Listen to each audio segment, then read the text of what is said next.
Hello, everyone. I hope everyone's doing good today. This is my second live stream for the night. I will be going to sleep soon. I'll try to make this less long as how my previous live stream was. Very interesting. I got a lot of likes relative to that live stream, and I genuinely appreciate it. Did have a lot on my mind. This was another thing that was on my mind regarding the proxy war between Ethiopia and Somalia, and Ethiopia, the shill political shill class of Ethiopia. He doesn't really represent Abiy Ahmed, and none of the shills from any of the political sides of Ethiopia or the opposing ones represent the people of Ethiopia. But the shills are trying to get a port with Somalia through Somalia, Somaliland, and it's just not appropriate the way it's being handled. Yes, Ethiopia does need a port. It's true. Ethiopia does need a port. It is a landlocked nation. It's been a landlocked nation for the last 30 years, 32 years, give or take 32 to 33 years. So it's understandable, but it could have been other ways to receive the port. You could discuss with Kenya and their Indian Ocean coast. You can discuss with Djibouti. You can discuss with Eritrea. You can discuss with Northern Sudan. Make deals. Communicate. But I just think this whole proxy war, it's just unprofessional, to be honest. It's just what shills are doing, on both Ethiopia and Somalia. The shills are just talking and reckless. And the thing with Abiy is that this is very strategic for him. He's doing the bidding of other countries, typical, the usual suspects, and also simultaneously, every ethnic group in Ethiopia has utter disdain for Abiy and the whole Ethiopian political system as a whole.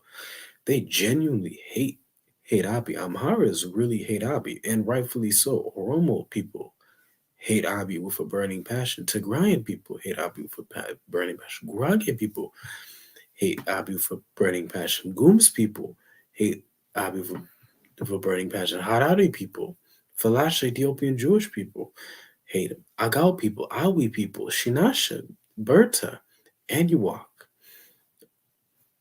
Gamo, Gofa, Walaita, Sidama, Aniwak, Hadia, Dasanech.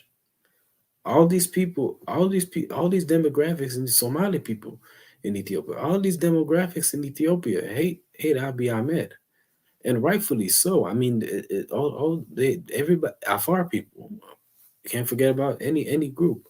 If I'm missing a group, there's 80 different newer people, Berta people. All these people really hate Abiy, and they have a historical right to critique the politicians. This is their country, Another thing too, the reason why Abiy's strategically doing this proxy war, obviously, is doing the bidding of the usual suspect, and also he's trying to remove the population. Because remember, you can't deport the people of Ethiopia. Where are you going to deport them to? They've been living there for thousands of years, all damn near all of them. They all been living there pretty much for thousands of years. You can't deport them. Where are you going to deport them to? So if you can't deport a population of people, and now they're standing up and rising up, every group is fighting.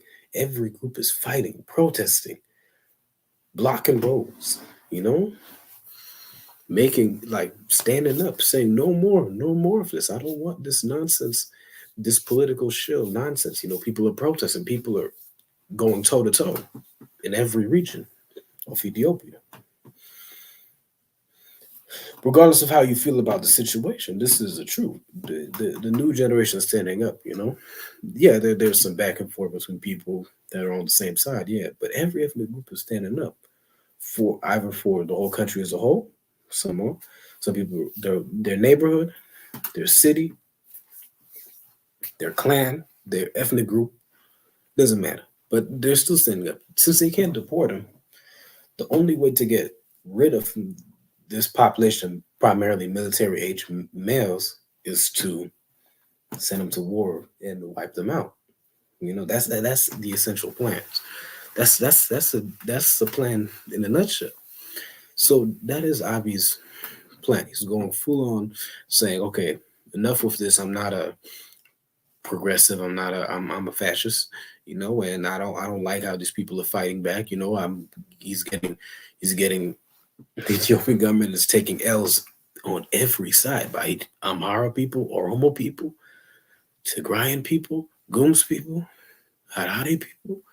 Everybody's is going toe to toe with the status quo, and at this point, then he's like, "Oh, okay, I can't handle this." So you gotta. He's trying to create this war and tensions and stuff too, because then it start tensions too within the ethnics. Because remember, Ethiopia and Somalia, they do have. Uh, there are ethnic groups that are similar. For example, there's ethnic Somalis in Somalia, and there's ethnic Somalis in Ethiopia, and then there's ethnic Oromo people in Somalia. There's ethnic Oromo people in Ethiopia.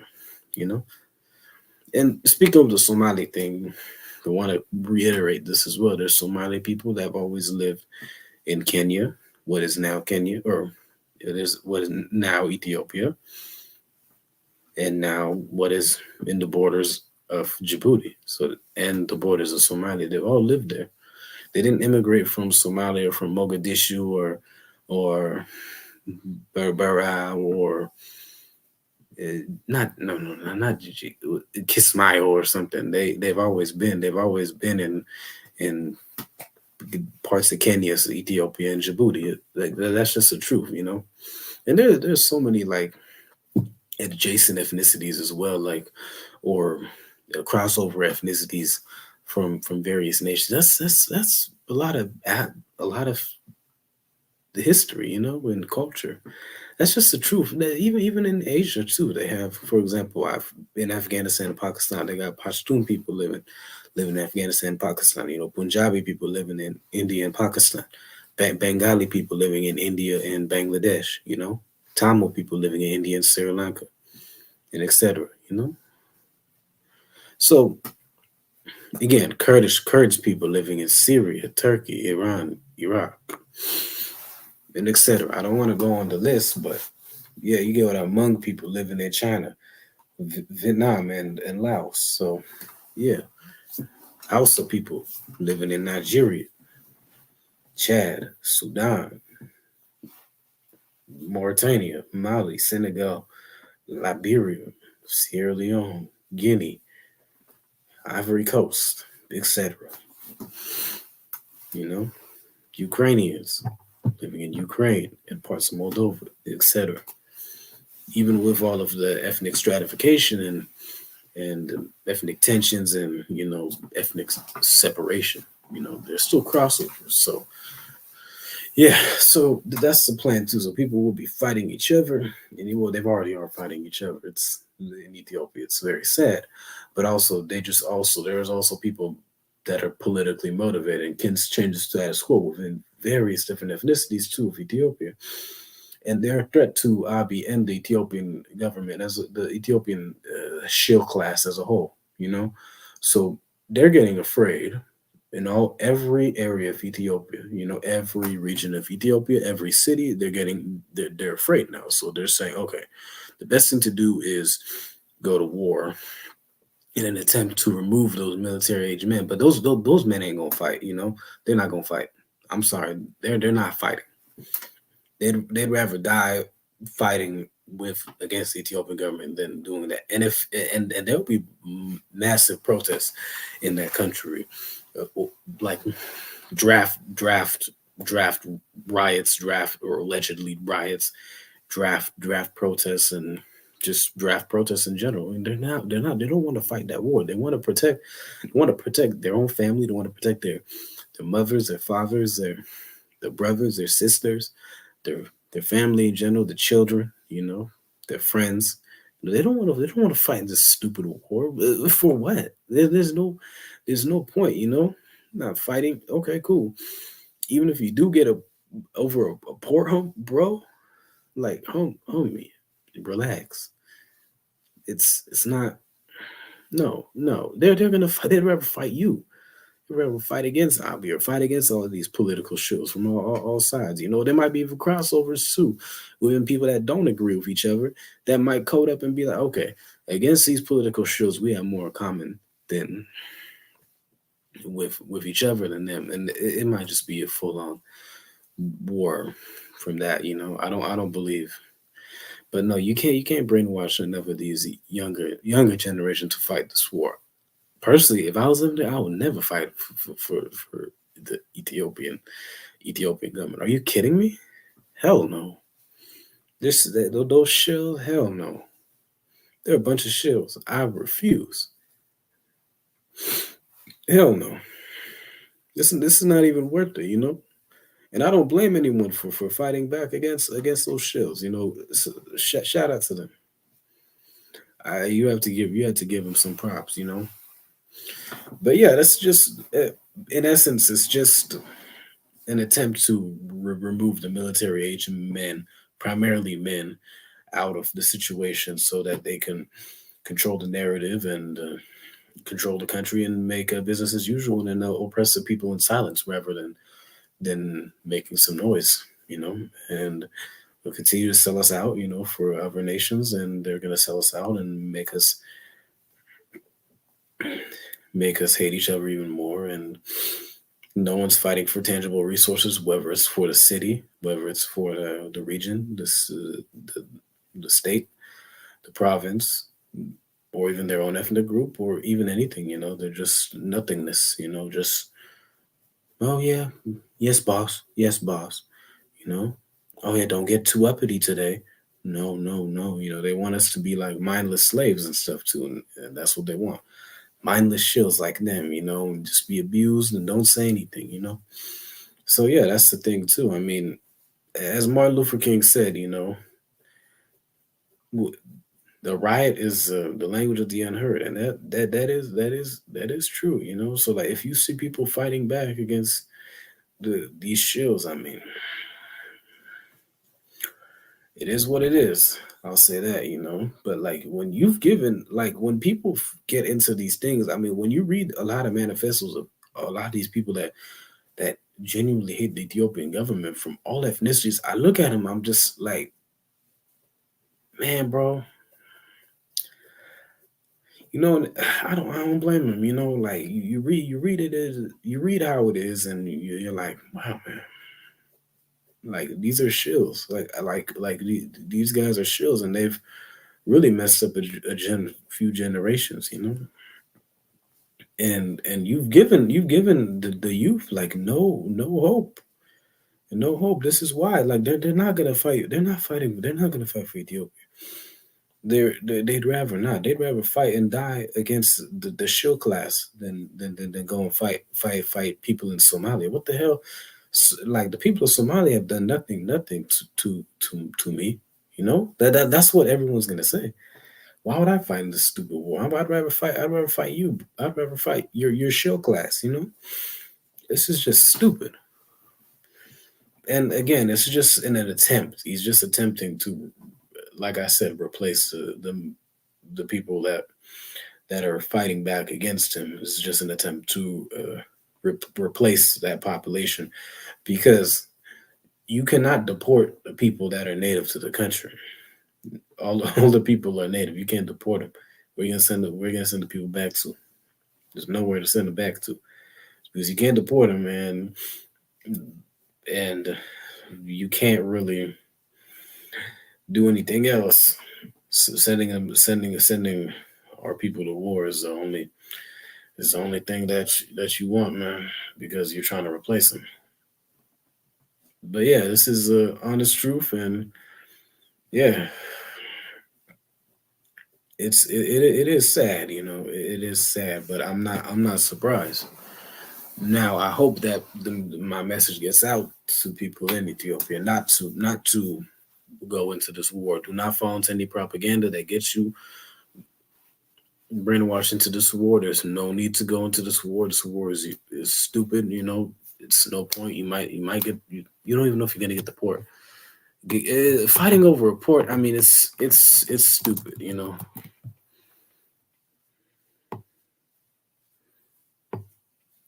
Like, okay, yeah, like you might get access to it, you might not. Okay, but it could have been handled so differently. I don't like this, and now everybody, no one really likes him. Like Kenyans really are not rocking with Abiy or the Ethiopian government as a whole. And in all honesty, they never did because the Kenyans see how much shills the Ethiopian government is. Eritreans, they're like, no, bro. Sudanese, they're like, no. South Sudanese, they're like, no. Djiboutians, Eritreans, they're like, no. Somalians, they're like, hell no. You know, even some Egyptians are like, no, no, no. These guys are sellouts. But I mean, they're sellouts in all countries too. So yeah, but oh my goodness, yeah, no, it makes your blood boil, But you lost. I mean, this is what I'm saying with the secessionist movement of Eritrea. This is what I'm saying. It could have that was gonna backfire. Like this was stupid. The whole thing was stupid with Meles Zenawi and Isaias Afewerki. That was the dumbest thing to completely lose like the southern part of Eritrea for at least some access to a port. That was the dumbest thing you could have done. This goes to show these shills are unintelligent. They've always been unintelligent. This is what when people say, "Oh, it's just Abiy Ahmed." Well, he's not intelligent. I agree with you. He's not intelligent, but he's not the only one. And it was before Mullahs. There was people that were unintelligent before Mullahs. There's people that were unintelligent 400 years ago, 500 years ago, 800 years ago, 1,000 years ago. There's always been unintelligent politicians in every society. In every society. Okay. Now the show class has always been here. That's one thing I'm gonna say is that this isn't something that's relatively new. There's always been this sellout class that we've had. And this has to be addressed in this foolishness because it's not addressed, and we're just gonna continue to go on this cycle for the next 800 years, and then a lot of these shills, they're deliberately dumbing down the population to create more and more politically naive people because there's actually there a lot of older generation to an extent they are politically naive, but even the younger generation are politically naive too, but they want to continue this too, and then have that population too, and then the population between politically naive people and politically conscious people or awakened people or woke people, whatever you like to call, are at the extreme minority, like 0.00001, pretty much non-existent, and then persecuted at that point, And that's the plan. Like I'm saying with this regarding Abiy, he does want Abiy and the Ethiopian political shills want complete control of Ethiopia, and then make it business as usual and say nothing and just be a mindless slave. That's pretty much what it is. That's been the plan of the shows for a long time. And enough's enough. Wake up, Gen Z. Wake the hell up. Myanmar brothers, wake the hell up. Oromo brothers, wake up. Tigrayan brothers, wake up. Gooms brothers, wake up. Somali brothers, wake up. Get on code. Get on code with each other first, within the ethnic group first. Each ethnic group, get on code. Demand tangibles. Continue to demand tangibles. And then once we get rid of all these shields from each ethnic group, and then these political shields, and get rid of these main shot collar Ethiopian shields, we'll have peace one day, and then we'll come to an agreement. We got to stay on code though, but we got to unite within the ethnic group, within the various ethnic groups of Ethiopia, demand tangibles, and then from there we will succeed. But that's how it starts. Anyways, everyone, I know it's getting late. I need to get some sleep. I need to remain healthy. For my own sake. So I will cut this live stream short. I'll do a part two as soon as possible. Anyways, everyone, good night. Good luck to everyone. And I hope everyone does well and have a great rest of your night. I'll be off. Feel free to comment.